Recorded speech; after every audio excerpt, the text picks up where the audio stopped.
नमस्कार। पंडित वत्सराज व्यास आदर्श विद्या मंदिर डीडवाना से मैं मधुसूदन टाक संकुल शिक्षण में आप सभी का हार्दिक स्वागत।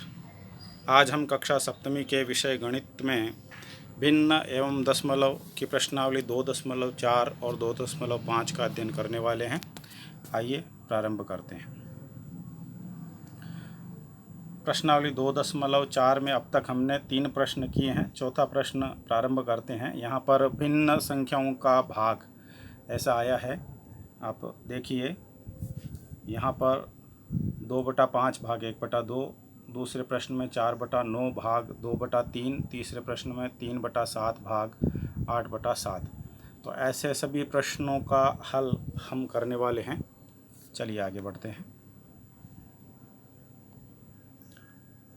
इसका पहला प्रश्न चौथे का, यहाँ पर हमको संख्या दी हुई है 2/5 भाग 1/2।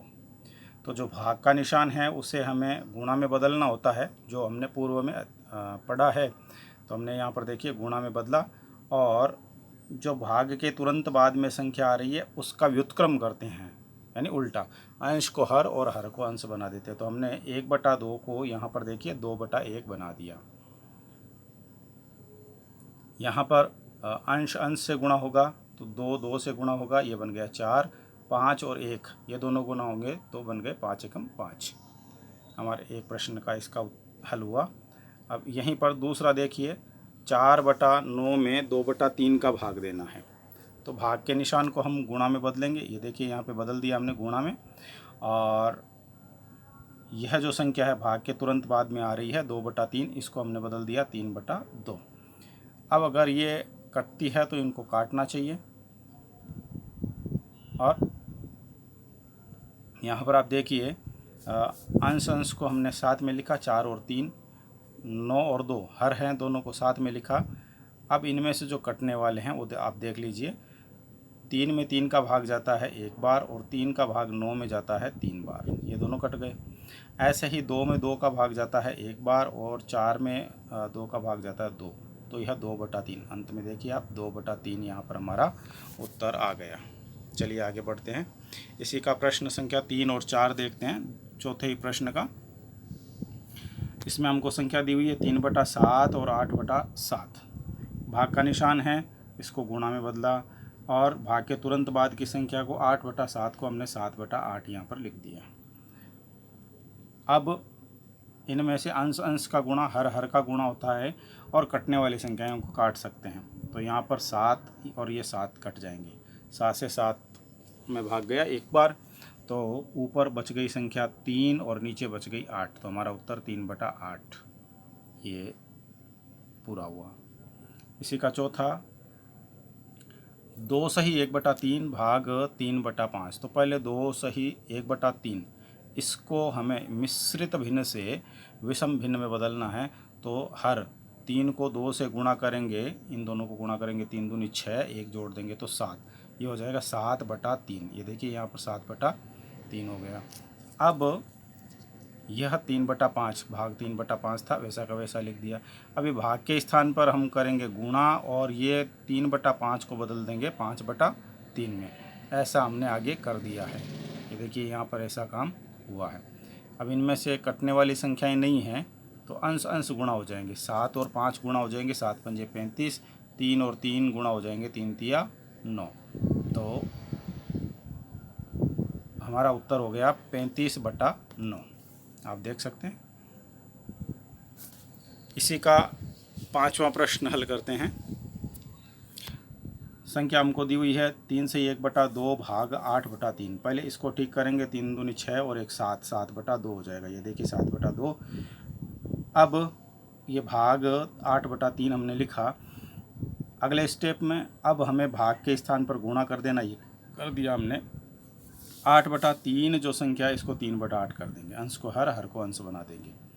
और इसके साथ ही अब संख्याएं इनमें कोई कटने वाली नहीं है, तो अंश अंश का गुणा हो जाएगा। 7 और 3 का गुणा हुआ 21, ये देखिए, और 8 और 2 का गुणा हो जाएगा 8 दूनी 16। तो 21/16। यह जो है इसमें अंश बड़ा है इसलिए हर का भाग देंगे। 16 का भाग एक बार जाएगा, 16 एकम 16, 5 शेष बचेंगे, तो 1 सही 5/16 हमारा उत्तर होगा। इसी का छठा देखिए, 2/5 भाग 1 सही 1/2।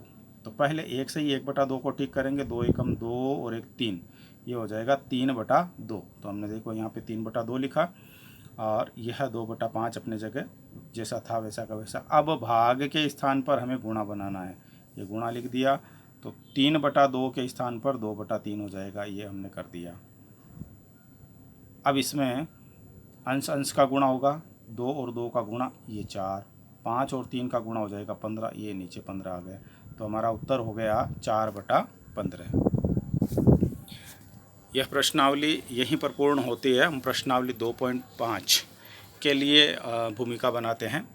यहाँ पे देखिए आप, हम इकाई से जो बोलते हैं तो इकाई, दहाई, सैकड़ा, हज़ार ऐसा हमने सीखा है। तो जो पहला अंक होता है वह इकाई कहलाता है, फिर उसमें 2 अंक हो जाते हैं तो वह दहाई बन जाता है, 3 अंक होने पर वह सैकड़ा हो जाता है। ऐसे ही दशमलव में जब संख्या चलती है तो उसको दशांश बोलते हैं। पहला अंक आते ही उसको दशांश, दूसरा अंक अगर दशमलव के बाद में आ जाता तो उसको शतांश बोलते हैं, और तीसरा अंक आ जाता तो संग्रहांश बोलते हैं। ऐसे यहाँ पर हमको इकाई, दहाई, सैकड़े के अंक दिए हुए हैं, दशांश, शतांश और संग्रहांश के अंक दिए हुए हों तो हम संख्याएं कैसे बनाएंगे। एक चार्ट दिया हुआ, इसको थोड़ा सा देखिए यहाँ पर इकाई का अंक है 3, दहाई का 5 और सैकड़ा 2, तो ये 253 हो जाता है। तो यहाँ पर आप देखिए इसके उत्तर में 253 लिखा हुआ है। ऐसे ही दशांश में 1, शतांश में 4 और संग्रहांश में 7 दिए हुए, तो ये 1 4 7, ये देखिए यहाँ पर 1 4 7। अब जो दूसरी संख्याएं इसी में दी हुई है उनको भी आप देखिए, 6 2 9, तो ये हो जाएगा 629। तो यह जो सारणी बनी है यहाँ पर इसमें 629 ऐसा हो जाएगा। और दशमलव के पश्चात दशांश 3 है, शतांश 2 है और संग्रहांश 1 है, तो 3 2 1, तो यहाँ पर दशमलव लग करके 3 2 1 ऐसा यह होने वाला है। तो इस सारणी को आप ध्यान से देखिए, इसमें यह जो पंक्ति दी है तीसरी पंक्ति, इसमें आप ध्यान से देखिए, यहाँ उत्तर नहीं दिया हुआ है और यहाँ बीच में एक अंक भी गायब है। तो यह प्रारंभ में शून्य होने के कारण सैकड़े में कुछ भी नहीं होगा, 43.1 और अंत में 2 होगा। लेकिन यहाँ बीच में जो अंक आने वाला है वह यहाँ दिया नहीं है और उत्तर में भी कोई अंक नहीं दिया है। तो जो अंक हम यहाँ पर लिखेंगे, यदि हमने यहाँ 1 लिखा तो इसमें भी वो 1 आएगा। यहाँ पर अगर हम 9 लिखते हैं तो उसमें भी 9 आएगा। यह अपनी मर्ज़ी से हम कर सकते हैं। चलो इस सारणी का एक उत्तर मैंने देने का प्रयास किया है, आप देखिए। आप उस सारणी में अंक अपनी मर्ज़ी से दीजिए और फिर यहाँ से मिलान कीजिए। इसमें से एक हम लेते हैं, अंतिम पंक्ति को देखिए,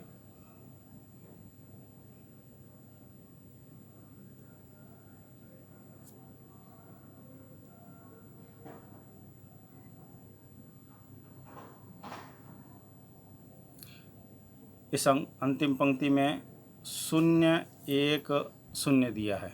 तो ये देखिए हमने यहाँ पर 10 लिख दिया दशमलव से पहले, और फिर दशांश में 5 3 और आगे 0 दिया तो हमने 5 3 0 दशमलव के बाद में लिख दिया। ऐसे ही इस सारी सारणी का मिलान आपको करना है। चलिए जी आगे बढ़ते हैं। प्रश्नावली 2.5 हम हल करते हैं। इसमें पूछा कौन बड़ा है, तो बड़े की छंटनी करने के लिए हमें बड़ा ज्ञात हो जाए अथवा छोटा ज्ञात हो जाए, दोनों में से कोई भी ज्ञात किया तो हमारे प्रश्न का उत्तर इसमें से आ जाएगा। दो संख्याएं दी है, उनकी तुलना करते हैं। चलिए जी शुरू करते हैं इसको। पहला जो प्रश्न है इसमें दिया हुआ था 0.5 0.05, इन दोनों में से कौन बड़ा है, ये अपने को छांटना है। तो इसमें पहले हमको पूर्णांक देखना चाहिए। तो यहाँ देखिए, इसमें पूर्णांक शून्य है, इसमें भी पूर्णांक शून्य है, दोनों में पूर्णांक शून्य हो गया, इसलिए वहाँ तक तो बराबर है। तो अब दशमलव के बाद में हम बढ़ेंगे तो पहला अंक इसमें दिया है 5 और इस संख्या में दिया 0। तो 5 बड़ा होता है, तो हमने यहाँ पर लिखा दशमलव के बाद की संख्याओं में जब तुलना की तो उनमें बाईं ओर देखना चाहिए। तो बाईं ओर में बड़ा अंक 5 है और छोटा 0। तो 5 वाली जो संख्या है वह बड़ी है, इसलिए हम लिखेंगे 0.5 बड़ा है 0.05 से। इसी का दूसरा दिया हुआ है 0.7 और 0.5 की तुलना कीजिए, इनमें कौन बड़ा है। तो आप देखिए, दोनों में ही पूर्णांक जो है ये 0 है, इसलिए वहाँ तक तो बराबर है। दशमलव के आगे बढ़ेंगे तो इसमें पहला अंक 7 है और इसमें 5 है, तो 7 बड़ा होता है, तो हम कहेंगे 7 बड़ा है, इसलिए 7 वाली जो संख्या है 0.7 ये बड़ा है 0.5 से। फिर आगे की संख्याएं लेते हैं। इसी का प्रश्न संख्या 4 जो है उसमें हमको संख्या दी हुई है 1.37 और 1.49। तो पहले पूर्णांक की तुलना करेंगे तो इसमें भी 1 है, इसमें भी 1 है, वो तो बराबर हो गया। दशमलव के बाद में पहला अंक इसमें 3 है और इसमें 7 है, 4 है, तो 4 बड़ा है, तो हम यहाँ पर लिखेंगे 4 बड़ा है 3 से। इसलिए इन दोनों में जिस संख्या में दशमलव के तुरंत बाद में 4 आया है वह बड़ी है, तो हम कहेंगे 1.49 बड़ा है 1.37 से। अथवा इसको ऐसे भी लिख सकते हैं 1.37 छोटा है 1.49 से। आगे देखिए 2.03 2.30 इनमें कौन बड़ा है। तो पूर्णांक जो है दोनों का 2 है। इससे आगे जब बढ़ेंगे दशमलव में, यहाँ पर 0 और इसमें 3, तो 3 वाला बड़ा हो गया, तो हम कहेंगे 0 से बड़ा है 3। तो 3 बड़ा है, तो 3 वाली जो संख्या है यानी ये 2.30 ये बड़ी होगी, तो हमने लिख दिया 2.03 छोटा है 2.30 से। दशमलव का उपयोग करते हुए निम्नलिखित को रुपए में व्यक्त करना है। तो पैसे दिए हुए हैं, इनको रुपए में बदलना है। हमको पता है 1 रुपये में 100 पैसे होते हैं, तो हमें 100 का उपयोग करना है। क्योंकि पैसों को रुपए में बदलना है तो 100 का भाग देना होगा। हमारे पास में इस पहले प्रश्न में संख्या दी हुई है 7 पैसे। 7 पैसों को रुपए में बदलना है तो 7 में 100 का भाग देना होगा। देखिए यहाँ पे हमने 100 का भाग दिया, तो भाग देना आसान है। 100 का भाग देना है तो यह जो अंक दिया हुआ है इसके आगे एक अंक और लगा दीजिए। 100 में 2 शून्य होते हैं, तो यहाँ दशमलव लगेगा और ये हो जाएगा 0.07। ये देखिए यहाँ पर 0.07 रुपये में बदल गया। इसी में जो दूसरा दिया हुआ था 7 रुपये 7 पैसे, तो हमने 7 पैसों को अभी अभी रुपए में बदला है, वो होते हैं 0.07 रुपये। तो 7 रुपये तो अपने पास में है, 7 पैसों को भी रुपए में बदलना, तो 7 रुपये और 0.07 रुपये, इन दोनों को मिला देंगे अर्थात जोड़ देंगे तो 7.07 रुपये, ऐसा हमारा उत्तर होगा। 77 रुपये 77 पैसे को रुपए में बदलना है, तो 77 तो रुपये हैं अपने पास में। ये जो 77 पैसे हैं इनको बदलने के लिए 77 में 100 का भाग देते हैं। तो यहाँ 2 शून्य है, तो इन 2 अंकों के पहले दशमलव लगेगा और आगे शून्य लगाना होगा, तो ये हो जाएगा 0.77। तो आप देखिए 77 तो रुपए थे और 0.77 रुपये और हो गए, इन दोनों को जोड़ेंगे तो ये 77.77 रुपये हो जाएगा। अगला हमारा प्रश्न है 50 पैसे को रुपए में बदलना है। तो पैसों को रुपए में बदलने का सीधा सा तरीका 100 का भाग देना है। तो 50 में 100 का भाग देना, यानी ये जो 50 है 1 और 2 अंक, तो इनके पहले दशमलव लगा करके शून्य लग जाएगा, तो ये हो जाएगा 0.50 रुपये। देखिए यहाँ पर नीचे आया है। तीसरा प्रश्न इस प्रश्नावली का ये कहता है 5 सेंटीमीटर को मीटर एवं किलोमीटर में व्यक्त कीजिए। और साथ में दूसरा प्रश्न दिया है 35 मिलीमीटर को सेंटीमीटर, मीटर एवं किलोमीटर में व्यक्त कीजिए। यानी इन दोनों सवालों में ही 2 और 3 सवाल छुपे हुए हैं। चलिए पहला सवाल हम हल करते हैं। 5 सेंटीमीटर को मीटर में बदलना है, तो हमको पता है 1 मीटर में 100 सेंटीमीटर होते हैं। तो हमें 5 सेंटीमीटर को मीटर में बदलने के लिए 100 का भाग देना। ये देखिए हमने 100 का भाग दिया और भाग देते हैं, 100 का भाग देते हैं तो जो 5 लिखा है उसके आगे हमें शून्य लिखना होगा और दशमलव लगा देंगे, तो ये हो जाएगा 0.05।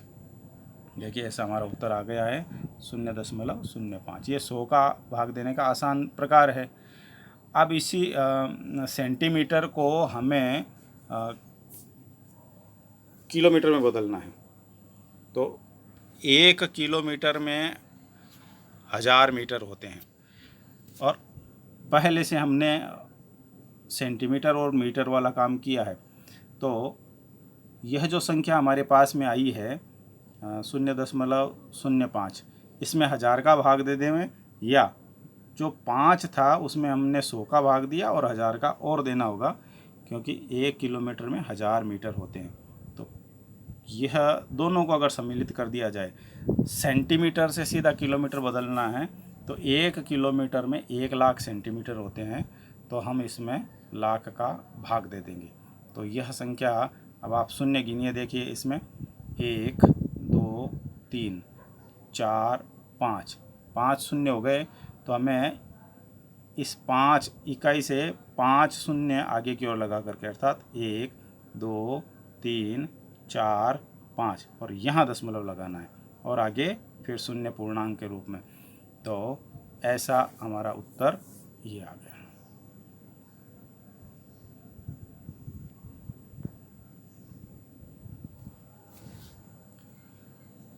चलिए आगे बढ़ते हैं।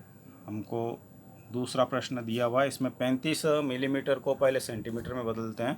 तो मिलीमीटर और सेंटीमीटर का संबंध हमें ध्यान में होना चाहिए कि 1 सेंटीमीटर में 10 मिलीमीटर होता है।